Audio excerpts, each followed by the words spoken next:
right, I think we're going to go ahead and get started. So if everyone can take your seats.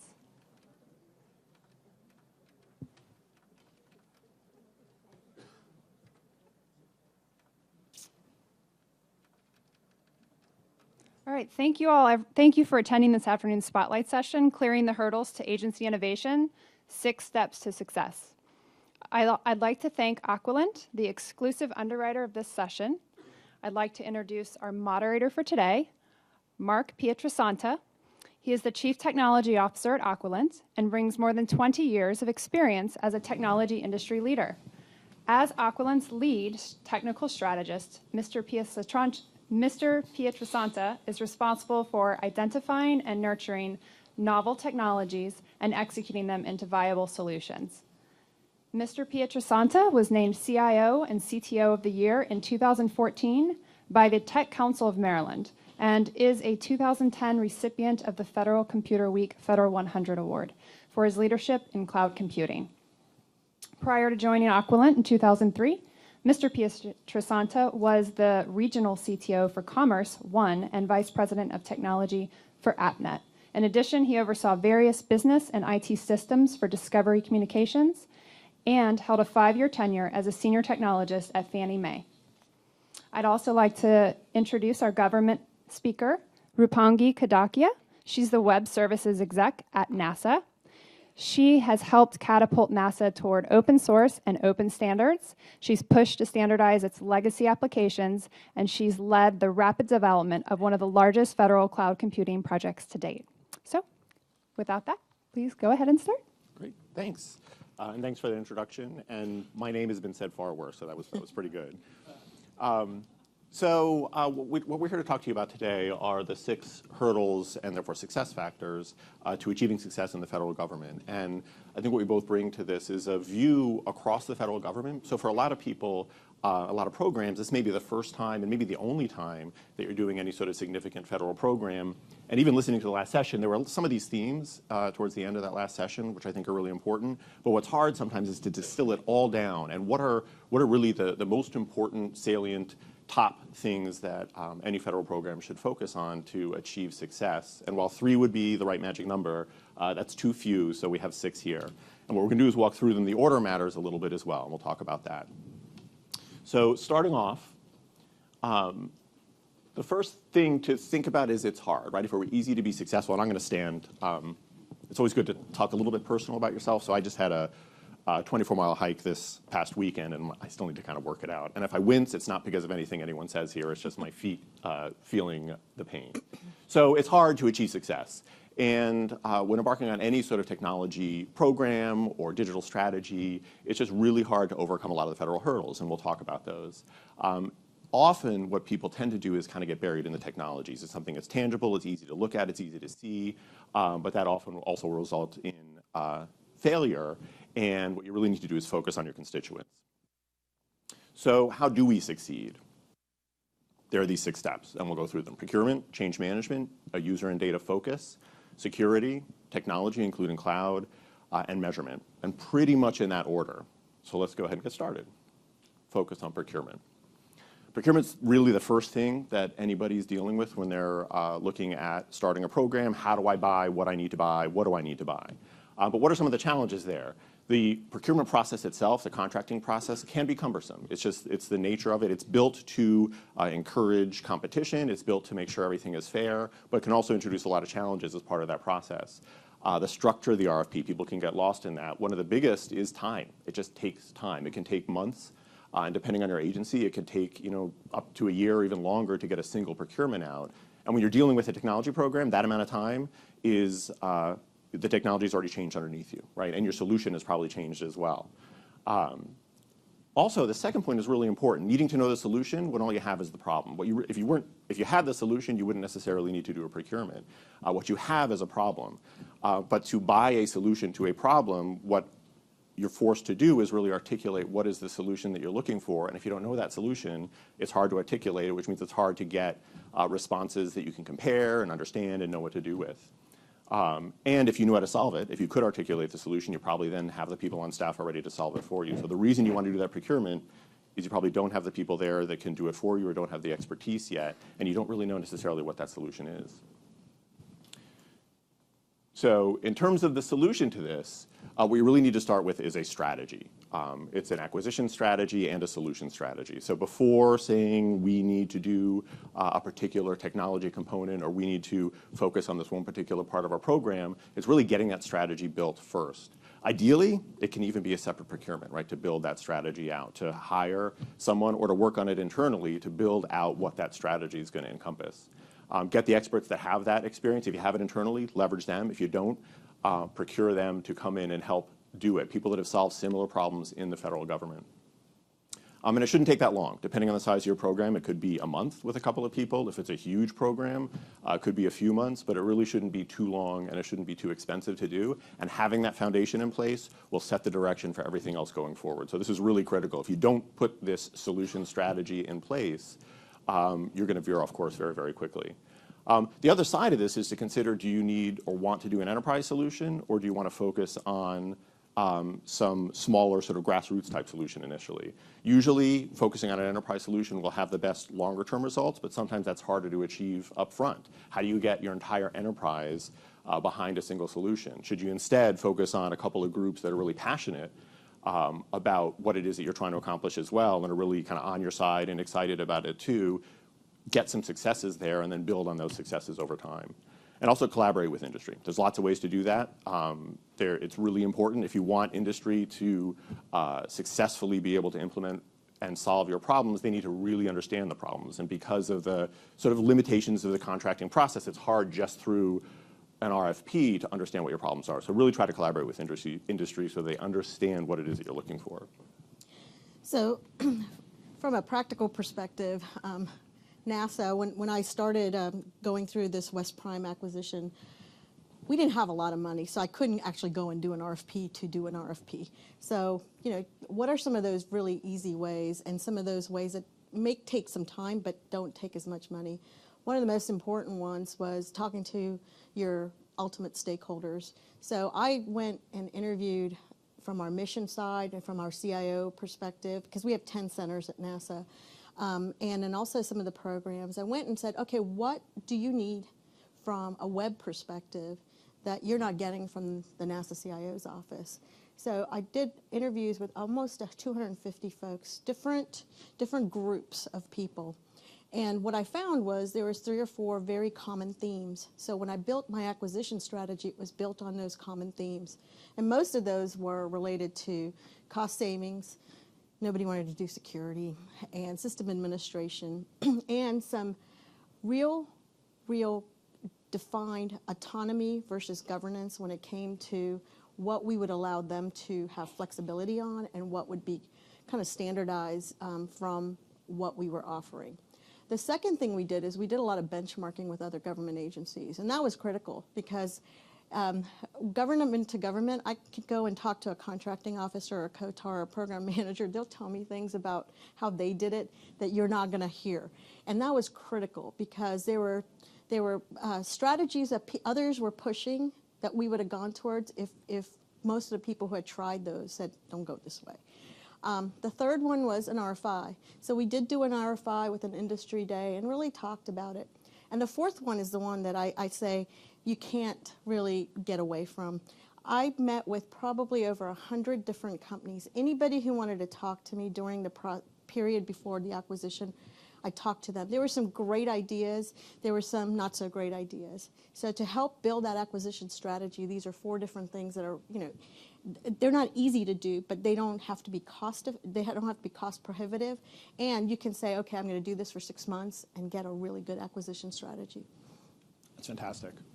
So first is procurement. And each of these, by the way, could be a whole session in themselves. So we're going to move through these. So the second is change management. Once you have the procurement strategy in place, you've built out, here's the strategic direction that we want to go, you've collaborated with industry, now there's internal change management to have to deal with.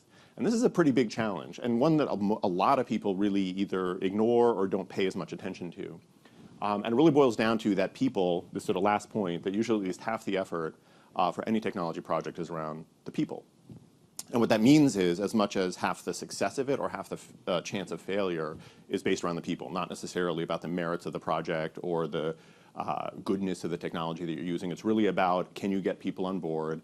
Do you know what your internal organization is really looking to achieve? Can you get that support internally? And so, really understanding what people want is critical. Data calls without that can be really unreliable, and that's a standard practice, right? Let me do a data call to get all the system implementations or diagrams out there. Let me do a data call to find out all the content that people are working with, or a data call to find out the business processes that people want automated. If those folks are not on board yet, those data calls are going to result in a really mixed bag of accurate to maybe completely inaccurate information, and that means you can't really do a whole lot with that. So it's important to acknowledge that change is disruptive. Even if it's awesome change is still disruptive. And while leaders, and that doesn't necessarily mean executives, it just means leaders, technology leaders and business leaders and creative leaders and anyone across the organization, leaders kind of get that, and they get that change is important and it's disruptive. Not everyone in the organization is a leader. And in fact, probably a small percentage of people in the organization are leaders. And so while leaders get that, leaders understand it, leaders can be brought on board more easily, it's the whole rest of the organization that you also need to focus on, in addition to the leaders, to make sure that the sort of cultural impact of this change is understood, and you know how to use these new technologies. So how do you solve this? It's got to be an integral part of your planning. So change management can't be ignored. It's got to be dealt with up front. It's got to be something that you're thinking about throughout the entire process. And it's got to be an inclusive strategy. And that means including your supporters, but also including your detractors. Understanding, why are people against this? Why are people resistant to this? They're probably not just trying to be a pain. They might be.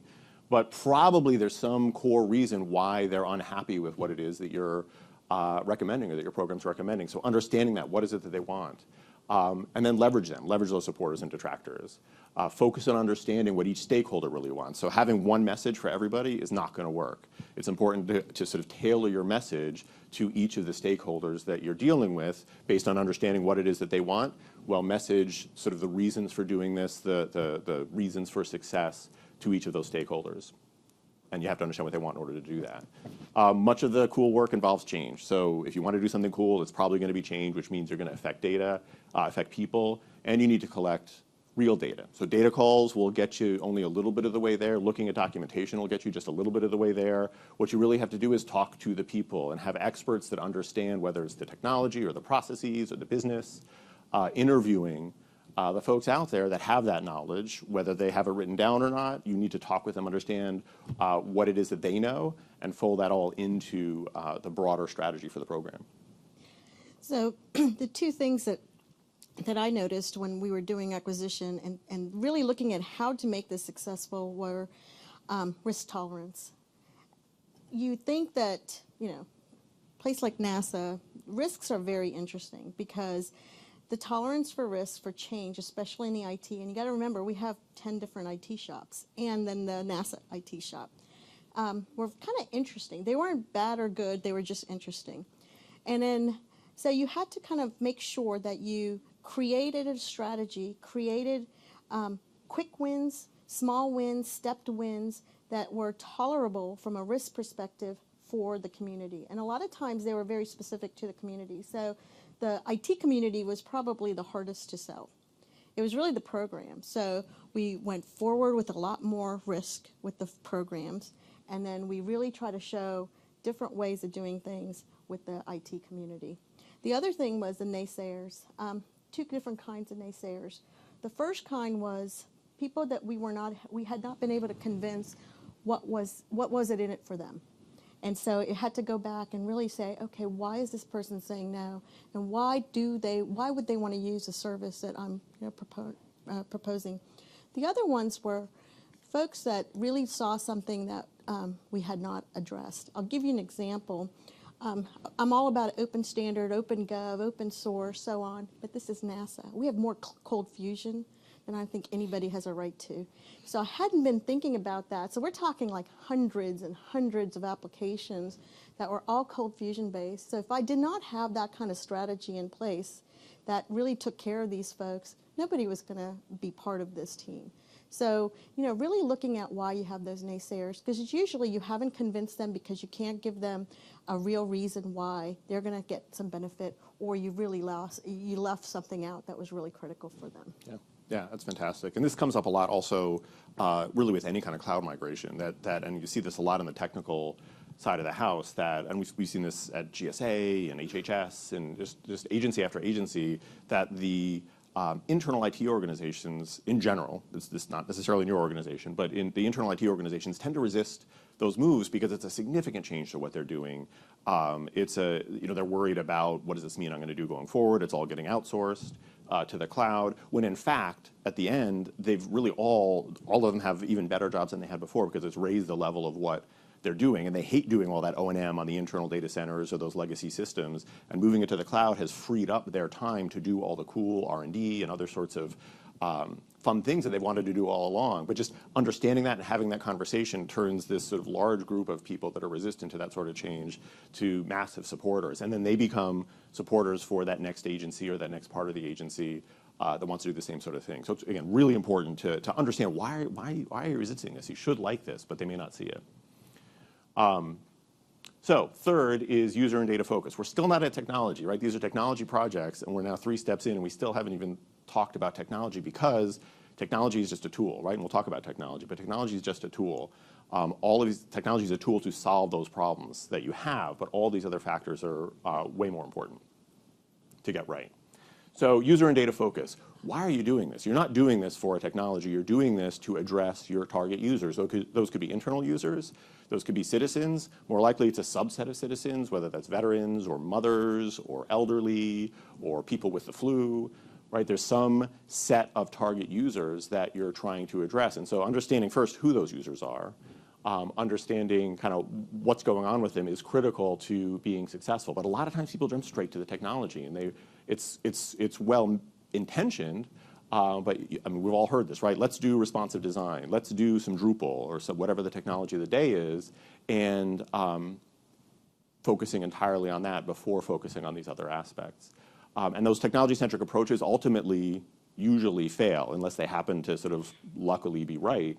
But they also sort of limit innovation, right? If you're jumping right to a technology without figuring out, is this the right technology for all these other reasons, then it limits innovation. And the focus really needs to be on what's the real problem we're trying to solve and who are we trying to solve this for. So how do we do this right? Users are the core, and they're your users, not someone else's users. So what worked even for the program right next door to you may not work for you, because it's not necessarily the same slice of users that you have, and they may not have the same needs. So understanding who they are, what they want, what channels do they use. This is an important one too. When we were doing some work within HHS, one of the organizations there that deals with healthcare centers had their target users were primarily smartphone, but they also did a lot of analog type channel interactions with the government. So whether it's a doctor's office or maybe an unemployment office. And so reaching those target users, it was far more effective to use an analog channel as one of the main channels to reach them than it was to try to drive them to a website or drive them to some sort of mobile app. And so really understanding, that's sort of the process. That's how they're going to be thinking about us, or when they're going to be thinking about us, and how we should reach them. So in that case, they printed out a bunch of cards and brought them to all these various offices so that the people that were visiting those offices saw the cards, and that drove a lot more traffic and a lot more people who needed the services of this agency to their clinics. So really understanding what channels they use, and also what do you want to make sure they know, right? So it's about them, but it's also about what do you want to make sure that you're communicating to them. And then what technologies are they using? So now you're starting to get into the technology. So once you understand who that user group is, then how are they accessing us, or how might they access us? Is it all feature phones? Is it all smartphones? Is it all desktops? Really depending on who that user group is really going to dictate what sort of technologies they're ultimately using.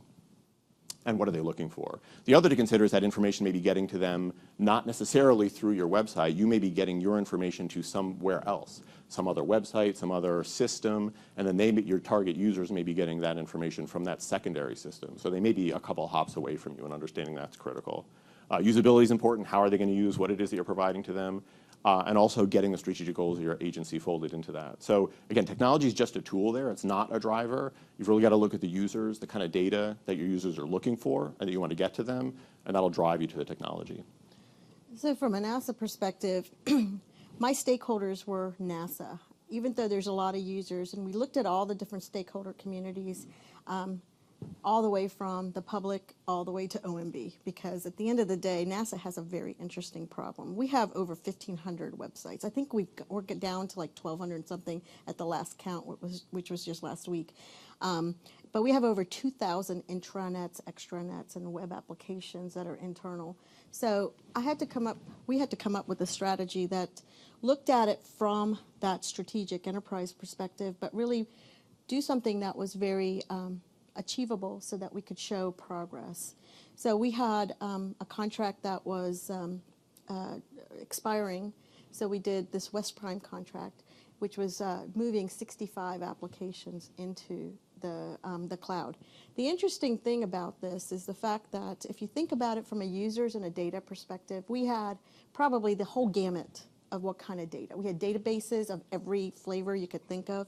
We had every operating system. We had probably like 12 versions of Cold Fusion, and 8 of them were had more vulnerabilities than we really wanted to look at.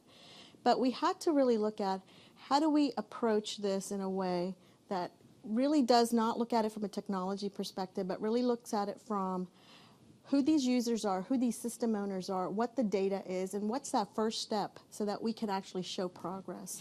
And sometimes that's the hardest thing, is we want perfection, and you can't do that. You have to be able to say, okay, this is a win, this is a step forward, and that's really critical when you look at users. And the data, we're still in that process. 18 months after we started the migration, we're still starting to look at some of these data sets and say, wait a second, why do we have this? I've been able to, and this is where it can really get great. You can actually start having conversations with your users about their data sets that are more than, oh, well, you shouldn't do it this way. You can start having those conversations. Hey, do you want to save some more money? Do you want to use a shared environment maybe? And that's when you can start having those conversations. Yeah, awesome. You mentioned the versions of Cold Fusion with vulnerabilities, and that's a good segue into security. So security, really important, fairly straightforward, often left to the end. So whole project gets developed, and then the security officer gets called in and asked, hey, how do we secure this thing? And that's a problem. There's a lot of rework, there's a lot of costs involved there, and the risk goes way up. And when you're dealing with internal systems as well, so maybe an internal legacy system, especially moving to the cloud or starting to do something different with it, if that's internal, sometimes maybe it's just old, so the security policies have changed since it was originally implemented and it hasn't been updated, or maybe there was just some complacency around it because it's internal inside the building, and so that's okay. We don't have to encrypt it. It's downstairs. And as you want to integrate, more and more systems are integrating into your systems versus your systems being the way people get this information. And if there's not robust, secure APIs around your systems, that's also a pretty significant area of potential failure for security. So probably the simplest distillation of this is security needs to be part of the requirements. It needs to be something that you do from the beginning. The security officer needs to be a part of this process from the beginning. They'll be a lot nicer if you bring them in early on as opposed to at the very end. And it has to be part of the requirements. So if you're doing a custom development or any sort of integration, part of your requirements has to be at least the question of how does security play a role here? What do we need to do from a security standpoint? And then get that validated. From a cloud perspective, FedRAMP is a nice tool. It doesn't obviate the need for security. It just helps with security. It's required as of June 5th. But you still need to secure your application. So FedRAMP takes care of the infrastructure, but you still, whatever you're building on top of that, you still need to go through the ATO process you've gone through before. Hopefully you've gone through before. And you have to pick the appropriate FISMA level. This is one, I'll put the little plug in there. People tend to assign a FISMA level that's sort of one too high for what they typically need. So really consider the FISMA level. The higher you make it, the harder it is and more expensive it is to build that into the system and go through the security process. And even with FedRAMP, you still need to go through that security ATO. You also need to make sure when you're dealing with any sort of platform, not an internal platform as a service, but external platform as a service, also make sure that's secure. If they're primarily commercial, you need to just make sure that that makes sense for the federal use that you've got and that they can adhere to the sort of federal security guidelines that you've got. But the key thing here is make sure security is part of your requirements, part of the system throughout the entire design, implementation, integration, and deployment lifecycle. and it shouldn't be a problem. So my background security, so it was easier for me to actually sell security to the program since since that was the whole reason why I wanted to do this. But the interesting thing about it is that vulnerabilities are introduced every day. So it's really about looking at risk management. In my book, one of the most important things that we did, well, two things that we did, was we really actually put all the security requirements and blended them into the service requirements.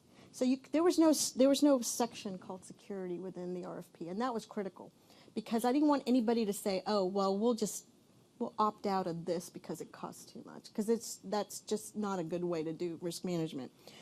The second thing is really understanding the differences between what you get out of FedRAMP, which I think is an amazing program, what you get out of FSMA controls, and what your agency's controls and their risk tolerance are. Because that's going to be the way that you certify an accredit or get a continuous monitoring authority to operate, or whatever we want to call it now.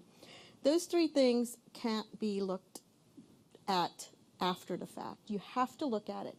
The other thing that we did, which was a risk, but I was willing to take it, was we had the IG review all of our requirements before we even went out with the RFP.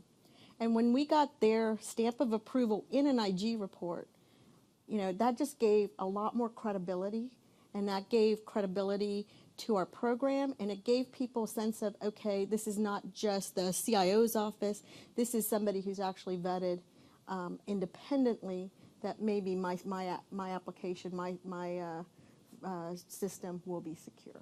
That's awesome. And that also goes back to change management as well, really dealing with that up front.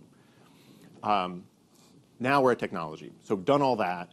What's nice is technology should sort of be a natural fallout based on all the previous steps. So there's a couple main challenges with technology that we haven't talked about yet. Cloud.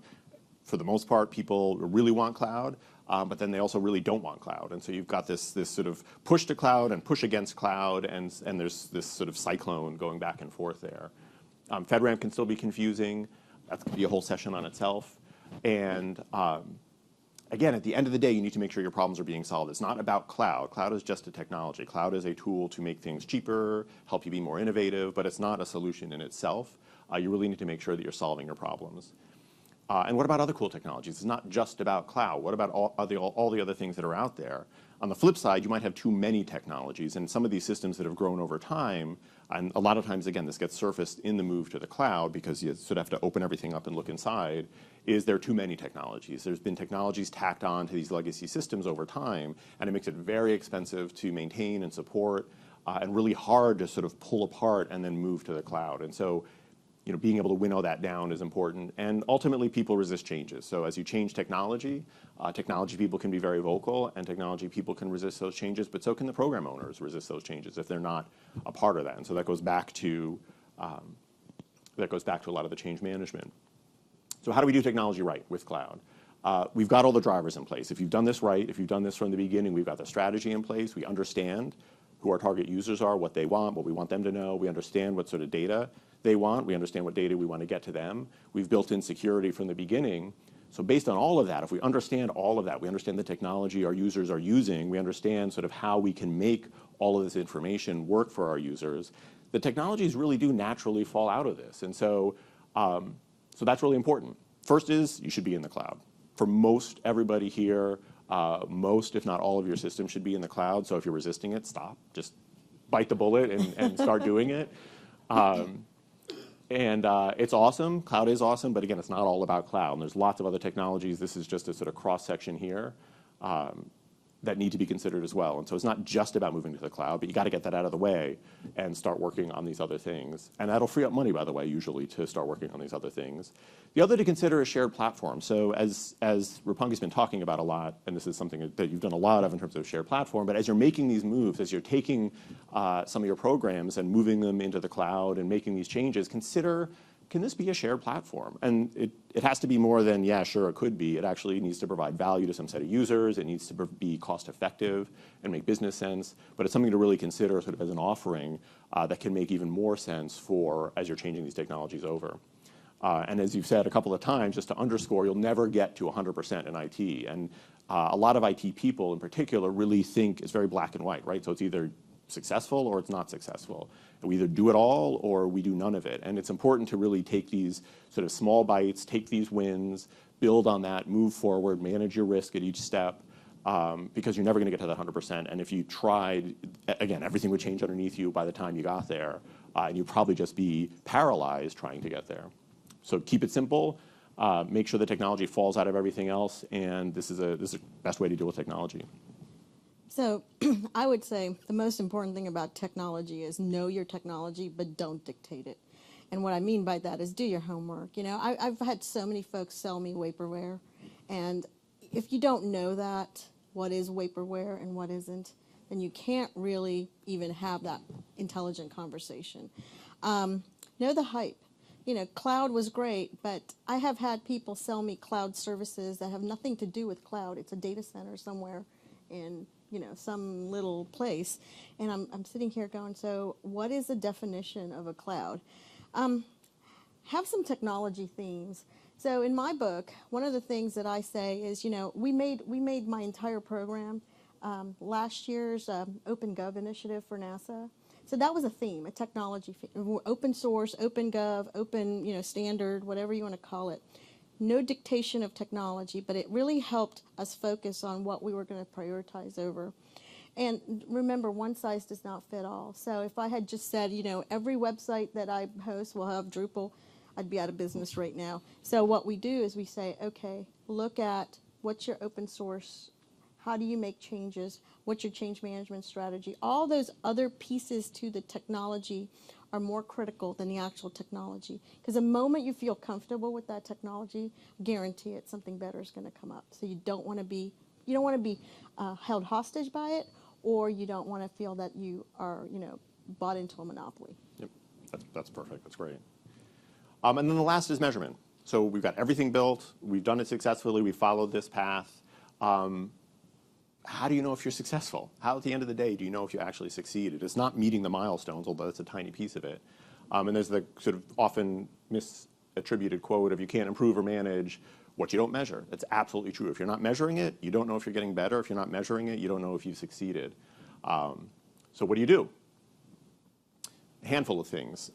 Initially has to go right back to that strategy. What is it that you need to measure? What is it that means success? How often do you want to measure? And that's got to be built in from the very beginning. And you also need to make sure your metrics are targeted. So as you understand from a change management perspective, as you understand who your stakeholders are, what they care about, make sure that those metrics are part of what you're measuring. If they care about the happiness of the end users, if they care about the number of people that are hitting your site, make sure that those metrics are part of what it is that you're measuring, so that you can then report back to those specific users the specific metrics they care about. And establish a baseline. So if you want to improve it, you got to measure that starting point. You've got to know what it is that you're starting with, so you know, are we improving? Are we getting better? The other thing that establishing a baseline helps you with is understanding how to measure some of these things. So back to that stakeholder who cares about happiness of the users, that's great to write it down. We're going to measure happiness. We're going to improve happiness. How do you measure happiness, right? How do you actually measure the happiness of those users? You can, and there's lots of ways to do that, but establishing that baseline will force you to really think that through, make sure that you're measuring it, make sure you know how to measure these things, and then give you that baseline to compare down the road. And then that needs to be ongoing. So it's the baseline, it's the initial measurement of success, and then it's the ongoing measurements of success over time. And some sort of governance, some sort of dashboard in place that's reviewed regularly, and some sort of decision about, okay, we've measured it, we now look at it, is it successful, is it not successful, but what do we do now as a result of that? Let's do that analysis, and then some actions need to come out of your measurement results against the baseline, against the previous cycle. Ultimately, this may be the most important. If you don't know you're successful, you may never be successful. So in order to measure, get that baseline in place, measure over time, be able to say, this, we're successful, and here's why we're successful, everyone who cares will look at that and say, yeah, you absolutely are. And then you can continue to move forward. So one of the hardest things that I did from a measurement perspective was we came up with a total cost of ownership algorithm, which is very difficult because think about it, you know, how many times have you actually, how many programs actually have a total cost of ownership where you're really looking at how much does this cost, how much, you know, from not just the actual contract, but the actual total cost of ownership. The other thing that was really critical, and that TCO just becomes your baseline. But the other thing that we really started actually seeing now, about 12 to 15 months into the program, was metrics may change as you mature. So for example, your key performance indicators may change. What was really critical for me was the fact that I got vulnerabilities mitigated, I got some of the actual technologies more standardized, so on and so on. Those were my metrics. And now that that's all been done, my key performance indicators change. And then the third one is you got to reevaluate these particular types of metrics and your KPIs with your stakeholders, everything from management to your system owners to whoever you're reporting out to. Absolutely. So if we distill that all the way back down, how do we know we're successful? Build a strategy first. That's first and foremost. If you don't have a strategy, everything else sort of falls apart. Identify and include your supporters and detractors, really important. Know who they are.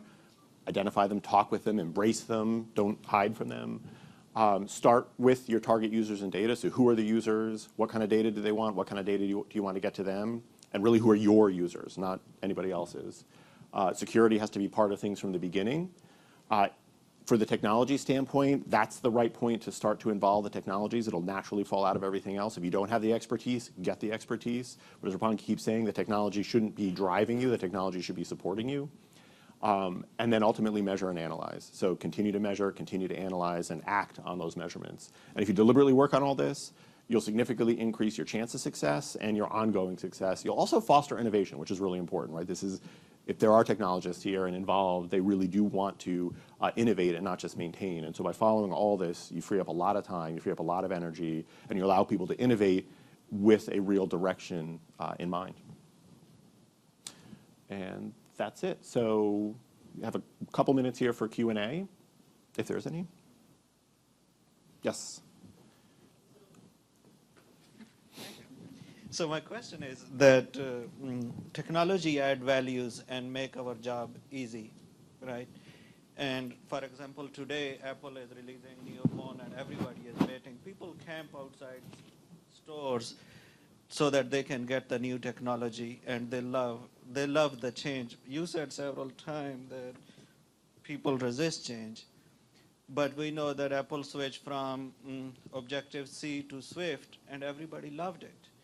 So how private industry can create a culture of, let's say, destructive innovation, and still people love it, while in federal government, you know, we have this big resistance, where we cannot showcase that technology will add value to your work, where people can embrace the change.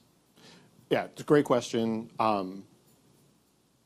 The bottom line is, while there was, I mean, you used some examples in terms of the commercial side of things, very different world, consumer products, sort of a completely different set of target users. But ultimately, you could argue that commercial companies understand their target users and are giving their target users what it is that they want, right? And they whether they know they want it or not, I mean, however you want to surround that, but they're doing what they believe or what they know their target users want.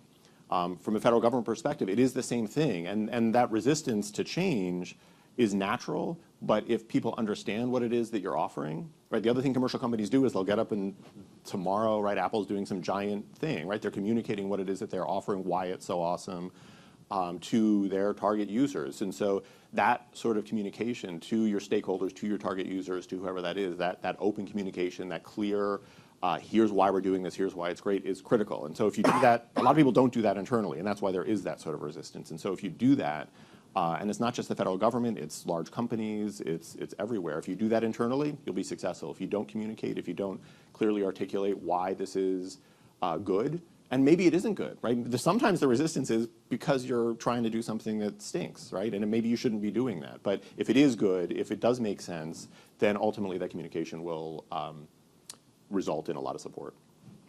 We don't do a lot of marketing in government because that's a bad word. Right, so, and that's the whole idea. I mean, just think about it. If you want the next iPhone 6, you're the cool kid, right?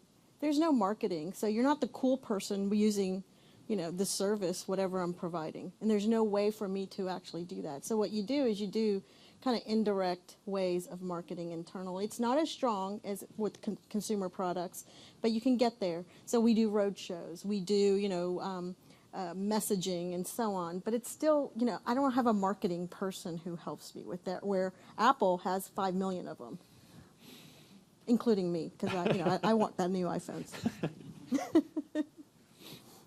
There's another question up here. Thank you, Mark Great. and Roopangi, for the wonderful session. It's time for our next series of sessions. This room will be cybersecurity and protecting against insider threats. And the next room behind us will be a procurement session.